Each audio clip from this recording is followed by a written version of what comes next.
Hello and welcome to BQ Prime. You're joining us on this special broadcast where we are joined with Mr. Parminder Chopra, CMD of Power Finance Corporation. Power Finance Corporation is coming out with a series of NCD issuance. The company is looking to raise about 5,000 crore through these issuances. As part of this issuance, I wanted to talk to Ms. Chopra. Thank you so much, ma'am, for joining us on this conversation. Yeah. First question I wanted to get sense from you on this 5,000 crore fundraise. What is the return expectation that investors can look at? See, I think they can get a better return than the fixed deposits and other sources, if you see, because it's a fixed rate interest for a period of ranging from 3 to 15 years. We have we are proposing to issue 3 tranches, 3, 10, and 15-year, ranging from 750 to 755% per annum. Okay.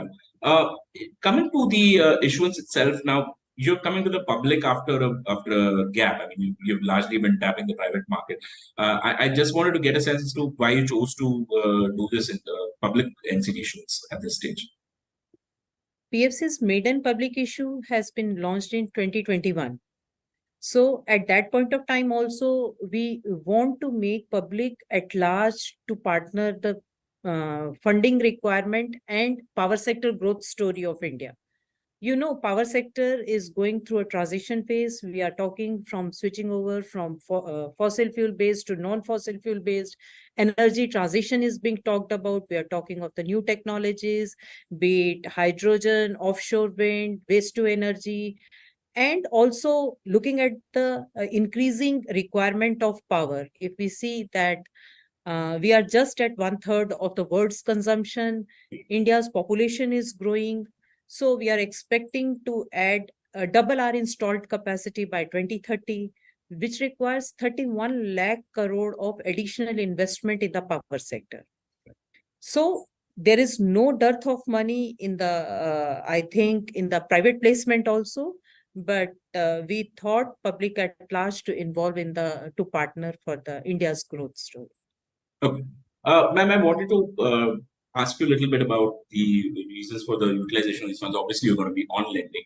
But apart from that, what else is PFC planning to do with these 5,000 crore? See, it could be on lending, refinancing, or for the general corporate purpose. And we will go as per the SEBI guidelines, which talks that not more than 25% can be used for debt servicing. So we will abide by that. Okay. Coming to the company, there was some news items which talked about PFC looking at road financing also to sort of diversify the portfolio that exists at this point in time. You can tell us a little bit about that. See, PFC has been primarily funding for the, rather if you say till last year, we were allowed to fund only for the power sector in India. In mid of last financial year, the government of India has given us approval for limited funding for the infrastructure sector to expand our footprints beyond power sector. And if I say that there are a number of sectors which are quite close to the power sector, there are major portion is towards the, you can say, the power and its allied activity funding required. So we were looking for funding such projects, and that is why in the mid, the government of India has allowed for the infrastructure. Now the whole of the infrastructure sector is open to PFC. So going forward, we will be funding for all these new areas. Last year we have sanctioned for the ports, refineries, metros, and approximately 16,000 crore proposals were sanctioned in the second half of the last financial year. Okay. And what is the ideal mix of portfolio that, according to you, works best for PFC? See, for that, we will remain as the primary lender for the power sector. And as per the mandate given to us, we can take only 1/3 of the exposure to the infrastructure sector. A third of your book at this point. Yeah. Okay. Okay. I want to talk to you about the power sector as well. So, one point that people in the newsroom discuss, various sectors, and one of the discussion points was that power's sort of going to now take off. Some of the developments in the sector you mentioned earlier. But I just wanted to get a sense as to, as a lender, when you're looking at the sector, what is exciting you? See, I think the financial position and financial turnaround of the discoms, which is the most exciting part of this time story for the power sector. So, a lot of work is being done to make, especially the discom sector, viable. As you know, that discom is the last leg in the power sector, and any impact on the financial health of the discom will have an overall impact on the power sector, be it the generator, be it the lenders, everyone will be affected by that. So that is the most exciting part. We have, the government of India has launched the RDSS scheme. RDSS scheme aims at the turnaround of the discom sector, where a customized solution, you can say, has been given to each and every state to reduce its losses in the scheme. And I think an ambitious program of installation of the prepaid smart meters, which has been taken up by the Government of India, Ministry of Power, is going to be the game changer for the power sector.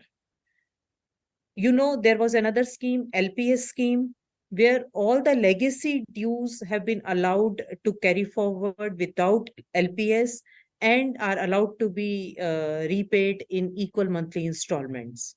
So there also the progress is, I think, appreciable in the sense that all the current dues are being paid on time. If we see that only one or, apart from barring one or two utilities, none of them were regulated. At one point of time, there were more than 20 entities which were regulated. But of late, it is, if at all it is there, it is only for 1 or 2 days. So all dues are being paid in time in the power sector by the discoms to the generators. That helps to maintain the liquidity and financial health of the sector. Okay. In terms of new projects, what is the outlook looking like for the sector as a whole? See, renewable space is definitely in line with the Government of India vision and the need of the hour. That is the first priority for PFC for funding, be it solar, be it wind, or if we are talking of the equipment manufacturing for the solar and wind. Also, we are funding for the waste to energy or the energy transition projects. So we are open to fund for all those, and we are partnering Government of India in its endeavor to revamp the distribution sector. There also 1,20,000 crore, that is 40% of the scheme is there, where the funding opportunities are available to PFC group. So this is over and above the infrastructure space we already have. Okay. Just as a last question, I wanted to get a sense from you as to what your outlook for the loan book is looking like for this FY24. Are you expecting a certain amount of growth as far as your loan book is concerned? I have shared with you the opportunities available. We are looking at 31 lakh crore funding requirement for the power sector till 2030. Apart from that, if we talk of the net zero, then 10 to 20 trillion of US dollar is required, of which 80% is required only for the power sector.